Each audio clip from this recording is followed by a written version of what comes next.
আসসালামু আলাইকুম।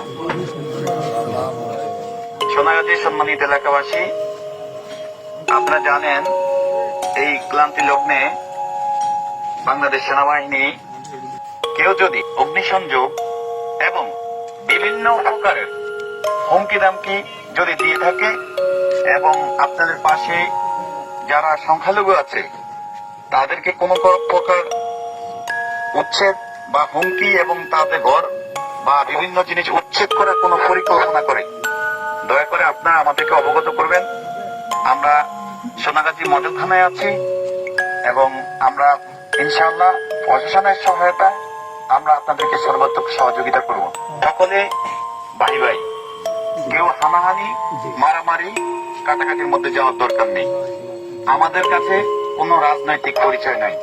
দুষ্কৃতকারী সে অপরাধী, সে কোনো দলের হতে পারে না। অতএব আমরা চাই দেশে শান্তি, আর বাংলাদেশ সেনাবাহিনী অবশ্যই দেশের শান্তির জন্য সর্বদা নিয়োজিত আছে।